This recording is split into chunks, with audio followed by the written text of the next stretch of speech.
A minha convidada de hoje é uma pessoa muito especial, Norma Pires, professora aposentada, pedagoga e presidente da APAE de Niterói.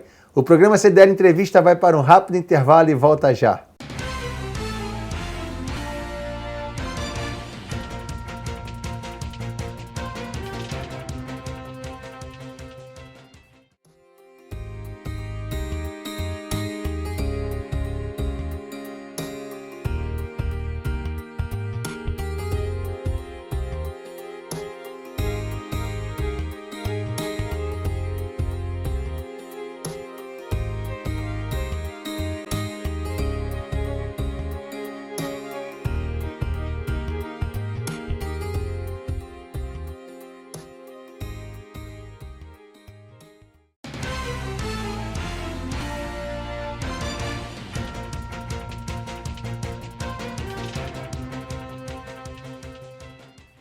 Estamos de volta com o programa CDL Entrevista com essa mulher guerreira, Norma Pires. Norma, prazer em tê-la aqui no nosso programa. É uma honra receber a presidente da APAE de Niterói aqui conosco. Você nasceu em Niterói, Norma? Nasci no Rio. No Rio, é carioca? Mais precisamente na Penha. Mas fui criada aqui desde pequenininha, né? Meus pais residiam aqui. E eu vim para cá. Estudou aqui aonde? Niteroense. Nasceu no Rio, mas se criou em Niterói. E trabalhou. Estudou aonde, Norma, primeiramente?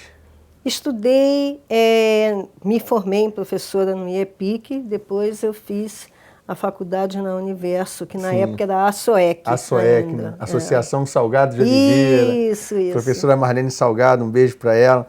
Mas o IEPIC foi um colégio que formou muitas professoras, né? Grande parte das professoras da nossa rede pública foram formadas no IEPIC, né? Minha irmã, eu acho que estudou lá. Era o curso normal, né? É, isso mesmo. Mas só podia mulher ou podia homem também? Não, naquela época, se podia homem, eu não sei, mas eu só tinha colegas, eram só meninas na turma. Mas me marcou muito, assim, foi uma época muito boa na minha vida. Né? E era um colégio de excelência, né? Porque tinha uma boa formação, né? Era uma referência, né? Sim. Naquela época, liceu, em termos de escola pública, liceu e IEPIC, né? Top de linha. Você, então, teve essa experiência de ter estudado num colégio público de excelência, né? E foi professora também da rede pública, né? Então, vamos fazer um paralelo. A educação pública no Brasil, naquela época, era uma educação de excelência. No decorrer dos anos, a educação ela foi se desfazendo ou foi empobrecendo. Por que disso, Norma? A que você atribui essa perda de qualidade no ensino do Brasil, principalmente na rede pública? Não que na privada não tenha ocorrido, ocorreu também, mas quais seriam os fatores que você mencionaria que ocasionaram isso? Eu acho que é mais a política educacional mesmo, né, que se adota.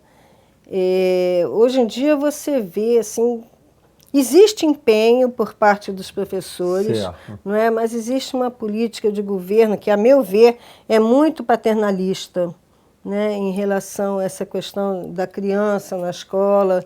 Atualmente, então, é muito complicado, né? Esses incentivos todos que o governo dá, esses subsídios todos, bolsas, enfim, em contrapartida, eles acabam por gerar um distanciamento da criança em relação ao estudo, não é a escola. A frequência, né? Não é a frequência escolar. Vai ao colégio, mas não aprende. Exatamente. O cara está lá, o indivíduo está lá. Né? Mas e a aprendizagem, como é que fica? E não é por falta de empenho dos professores, não é? Eu acho que todo professor é idealista, a gente realmente quer ver acontecer, é o trabalho da gente. Vocação, quem é que não gosta de ver sucesso no trabalho? Qualquer pessoa quer ver isso, né? Então não é essa questão, não é o desinteresse, mas é porque até você chamar a atenção de um aluno, hoje em dia é fator de risco. É verdade. É fator de risco. Então, muitas vezes o professor até se omite, né, nessa questão de saber, de se interessar. Será que ele aprendeu realmente? Não, eu vou cobrar isso ou aquilo do aluno, porque é fator de risco. Você, na sua época que você começou, Norma, como no magistério, provavelmente as crianças a viam como uma mestra, né? a professora, a tia, aquela coisa fraternal. Existia o respeito. O respeito, né? Pela figura do professor.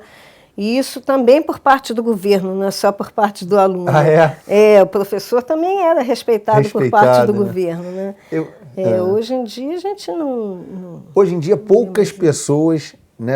A gente fala assim, se você fizer uma enquete em uma sala aí da criançada, quem quer ser professor no Brasil, se tiver uma turma de 40 é muito. Ao passo que nos grandes países desenvolvidos, né, mais maduros, é uma das profissões mais nobres que tem na sociedade, é o professor, é aquele cara que se destacou na profissão e passou a ser mestre. Tem como a gente reverter isso, Norma? Falando assim, uma parte mais da educação, você acha que há a possibilidade de a gente fazer essa reversão? Eu acho sim, não a curto prazo, mas sempre existe essa possibilidade da reversão. Eu acho que nem tudo está perdido. Eu acho que a educação é o princípio e o final de tudo. Você foi professora há muito tempo, depois também foi diretora de escola, né? Fui. Diretora de escola é mais complexo do que ser professora? Eu diria que ser professor, quando você vai realmente ensinar, dar a sua aula, é mais prazeroso. Certo. Eu vejo como mais prazeroso. Você saber que você transmitiu coisas boas para alguém, dá um prazer, assim, indescritível. Certo. Sabe, uma sensação de dever cumprido, de sonho realizado. Né? E você dirigir uma escola...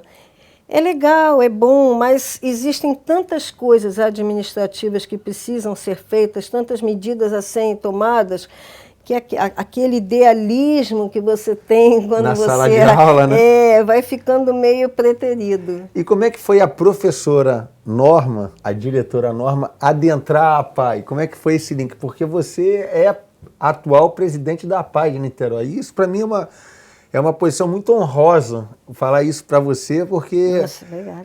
É um motivo de orgulho estar entrevistando você, porque a APAE, sem sombra de dúvida, é uma das instituições de maior credibilidade que a gente tem hoje. Eu conheço a dona Miriam da APAE, também uma entidade magnífica, né, que presta um serviço maravilhoso para os deficientes auditivos. E são poucas as pessoas que têm essa vocação, porque é um sacerdócio, né? Você lidar com as pessoas que, de certa forma, a sociedade até exclui.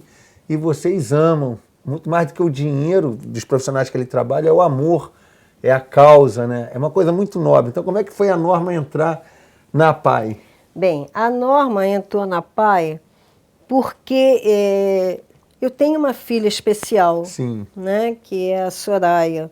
E, então, eu já fazia parte do quadro, do corpo da associação, né, como mãe. Já existia esse envolvimento, claro que com aquele olhar de fora. Né? E aí surgiu essa oportunidade, né? Em 2010 eu fui convidada a compor uma chapa, a vir como dirigente da APAE, e o estatuto da APAE, veja bem, ele delibera que para você ser diretor, você tem que ser necessariamente pai, tem que ser um associado nato, tem que ter um vínculo. A entidade, né? Salvo raríssimas exceções. Né? Quando você não encontra dentro do corpo de associados ninguém que se predisponha a desempenhar essa tarefa árdua, aí você pode até convidar alguém que não tenha filhos lá, que seja somente um associado contribuinte. Entendi. Então, na ocasião surgiu essa oportunidade, né, de vir candidata à presidência da APAE. Na época eu fiquei assim muito temerosa, meu Deus do céu, a minha experiência, né, de direção escolar, ela pode me ajudar muito, mas ela não vai me dar todas as ferramentas necessárias a administrar uma empresa como uma APAE. A diferença, porque uma diretora de escola tem verba carimbada, tem recurso já dimensionado, tem alunos já definidos, né? Enquanto na APAE você tem alunos que demandam recursos enormes, né? Não tem verba garantida, os profissionais têm que ser muito bem remunerados. Né? Na escola pública, você não paga o profissional. Correto. Quem faz isso é a secretaria. É a secretaria, né? Exato. Então, se você, por exemplo, tem um profissional que não esteja ajustado ao teu sistema de trabalho, problema nenhum. Você faz o encaminhamento, retorna ele para a origem, para a secretaria. E ali eles resolvem o que vai fazer com esse profissional. Né? É diferente. Agora, ali na APAE, não. Você tem que resolver ali de imediato, ao vivo e a cores. É a tua decisão que vai pesar no final, ainda que você ouça os outros membros, né, dirigentes também da instituição, o teu voto é aquele de Minerva. É verdade. Né? Então, e ainda tem uma questão... Você, como presidente do CDL, sabe disso. E ainda tem um agravante, porque no caso de você se presidir uma entidade dessa, você fica com o teu patrimônio em xeque, porque uma má gestão, em última análise, nós vamos responder com o nosso patrimônio. Então, tem que amar muito a causa, né, Norma? Para estar à frente da APAE. Com certeza. Isso também me balançou muito. Imagino. Muito, essa ciência disso, né? E aí, quando o presidente que veio, né, na chapa, como presidente o Marcos Cabral, quando ele assinou a renúncia por motivos particulares dele, e eu me vi realmente, né, gente, agora é uma saia justa. O que eu vou fazer? Eu também não posso renunciar nesse momento, não cabe isso. E eu também tinha muitas outras propostas. Correto. Né? Então, vamos em frente. Vamos em frente. Aí você está lá desde 2010 à frente da APAE.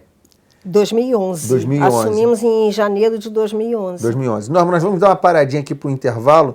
Na volta, eu queria que nós começássemos a falar das ações que vão ser implementadas para a APAE conseguir aí ganhar espaço na sociedade. Ações essas que a própria CDL está já fazendo um compromisso contigo aqui ao ar para dizer que estamos juntos com a APAE. O programa CDL Entrevista vai para um rápido intervalo e volta já.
Estamos de volta com o programa CDL Entrevista com a Norma Pires. Norma, falávamos no último bloco sobre a questão da APAE e as ações que você vai ter que empreender ao longo deste ano para poder dar um certo sentido aí, uma movimentação à APAE, né? Porque eu não sei, mas a APAE recebe alguma verba de ajuda, Norma? Como é que é essa questão? As crianças que estão lá dentro, elas têm algum benefício público? Existe alguma contrapartida pública? O único subsídio atual que a APAE recebe é o do SUS. Sim. Né? Antigamente, a gente, até março de 2010, mas também foi uma verba referente a 2010, e aí ela se estendeu até março de 2011, desculpe, porque ela veio parcelada a assistência social também. Mas aí, por uma questão governamental, enfim, essa verba da assistência social não foi mais repassada. E isso não foi privilégio da APAE, isso é uma coisa para todas as entidades. E nós passamos a contar somente com os recursos do SUS. Do SUS. Né? Temos Existem os apoiadores independentes, pessoas que contribuem para a APAE? Existem, assim, existe um contrato, né, com a Ampla, onde é feita uma arrecadação mensal, mas essa arrecadação ela não chega, na verdade, a suprir tudo que existe de necessidade financeira da instituição. Perfeito. Né? A verba do SUS é que é realmente o carro-chefe. Vocês contam com a verba do SUS. Com a verba do SUS. Entendi. Agora, existe alguma empresa, Norma, por exemplo, a PAI de Niterói. A gente está falando da PAI, é bom a gente falar também o que significa a PAI, né? Para que os nossos telespectadores possam entender. É a Associação do Pais e Amigos dos Excepcionais. Né? Para a gente é uma coisa corriqueira, mas é importante deixar isso frisado. Existe alguma empresa, Norma, que tem convênio com vocês, que participam com vocês daquele marketing social, que patrocina a PAI de Niterói? Tem alguma empresa aqui de Niterói apoiando vocês? Não. Não tem? Não. Os nossos empresários que nos assistem... Não, né? Não. Até um convite aí aos nossos empresários que nos assistem, que vocês também possam conhecer a PAI, né, e engajar-se nessa campanha que a gente está lançando aqui. A Norma vai estar falando sobre ela. E eu acho que é importante a sociedade dar também a sua contribuição. A CDL de Niterói participa, nós contribuímos, eu já deixei isso até no nosso orçamento aprovado, uma verba para a PAI, para a PADA e para uma outra instituição ali no Morro do Céu. Né? Eu não sei se chega até você essa informação, mas a gente participa. E essa campanha, Norma, eu acho importante que você fale um pouquinho para quem nos assiste qual o objetivo dessa campanha que vocês estão lançando, o que vocês pretendem, porque, de grosso modo, vocês estão precisando de ajuda, né? Muita. Como que a sociedade pode ajudar a PAI? Muita. Bem, veja bem, a dificuldade financeira, quando ela começou a surgir, isso deixou a gente muito assim, sem ação. Né? Como resolver isso? Como administrar? É muito fácil administrar quando você está com dinheiro. Não é? Quando a empresa tem dinheiro. É menos difícil, né? Não chega a ser fácil. Não chega a ser fácil, mas é menos difícil. Agora, quando você pega uma instituição assim, totalmente no vermelho, sem caixa nenhum, é complicadíssimo. Então, eu comecei meu primeiro pensamento foi esse: vou reunir pessoas, vou somar forças. Correto. Né? Porque, na verdade, quando você assume uma diretoria de uma PAI, você não tem uma qualificação, você não passa por um processo de qualificação. Não existe um curso de qualificação para ser presidente da PAI. Né? Não existe. São quantas APAIs no Brasil, Norma? 2.122. 2.122 APAIs, distribuídas aí pelos municípios. Não existe uma faculdade APAI, né? Para ensinar a ser um gestor da PAI. Existe assim. Em Minas, por exemplo, as APAIs de Minas, elas têm, de modo geral, uma situação financeira muito boa. Certo. Existe até a faculdade APAI. É mesmo? Em São Paulo, por exemplo, as APAIs também financeiramente estão bem. Existe o Instituto Superior de Ensino APAI. Que barato. Então, existem outros estados, né, que estão em situação bem melhor do que o Rio de Janeiro. O Rio de Janeiro, de uma forma geral, as APAIs estão todas passando por dificuldade. Passam por uma dificuldade ou outra. Algumas conseguem se sair melhor, entendeu? Mas, de um modo geral, todas têm dificuldade. Agora, você tocou num ponto interessante. Quando você disse aí a respeito desse incentivo da classe empresarial. Nós visitamos, no ano passado, a PAI de Caxambu. A PAI de Caxambu é uma PAI pequena até, ela não tem tantos atendidos assim. É uma cidade turística, né? Naquela região ali das Águas de Minas ali, né? E o curioso de lá, eu estive conversando com o administrador, é que aqui, por exemplo, a gente conta muito com a associação, o corpo de associados. Lá eles não têm isso. Lá são os parceiros realmente das empresas. Sim. É a empresa, não é a pessoa física, é a pessoa jurídica. Que dá força. Já é cultural, né? Entendeu? Então é muito interessante que eles tenham tudo assim muito bem equipado, enfim. É uma coisa bonita de você ver. Você entra lá, é uma coisa bonita de você ver. Entendi. E aí eu perguntei ao administrador, como é que vocês conseguem, quanto que vocês têm de verba, de subsídio aí do governo? Aí ele falou uma quantia irrisória da parte do SUS, outra irrisória da parte da assistência social. Eu falei, gente, como é que vocês conseguem ter essa PAI linda assim, desse jeito, vendo? né? Com um subsídio tão pequeno. Aí ele falou, porque aqui a gente não conta com a parceria da pessoa física. Aqui quem investe é a pessoa jurídica. Porque aí foi construído isso ao longo do tempo, né? Eu acho que é um caminho que a gente tem que percorrer em Niterói. Você falava a respeito... O que você vai fazer, de fato, qual é essa campanha que a PAI vai estar lançando? Vou deixar que você fale, porque vindo da presidenta tem mais força, né? Afinal de contas, as presidentas hoje mandam no Brasil. Então, como é que é essa campanha? Essa campanha foi assim, primeiro um pedido de socorro. Ei, muito prazer, estou aqui, me ajude, né? E aí a gente conseguiu mobilizar algumas pessoas em torno disso, né? Parceiros que vieram chegando, fizemos reuniões, expusemos toda a situação da PAI, apresentamos os balancetes, olha, isso aqui, e a diretoria não está sabendo como sair dessa saia justa, como vai conduzir isso, porque a gente não tem esse preparo que eu te falei, né? A gente assume a direção meio que assim, às cegas. Então, essas pessoas que vieram de fora, com essa visão administrativa, com conhecimentos técnicos, enfim, foram nos abrindo esses espaços, até a gente conseguir chegar a essa coisa, né, essa formatação aí de vamos fazer uma campanha. Né? Decidimos, o melhor para a PAI hoje é uma campanha. Então vamos ver quem a gente consegue engajar nessas propostas. E aí outras pessoas foram se somando ao grupo e a gente. E como é que vai ser o nome da campanha? Fala aí pra gente, nossos amigos que estão no ar. Olha, a gente costuma falar em apaixone-se, né? Apaixone-se pela PAI, o apaixonados. O apaixonados até é um termo que já existe, né?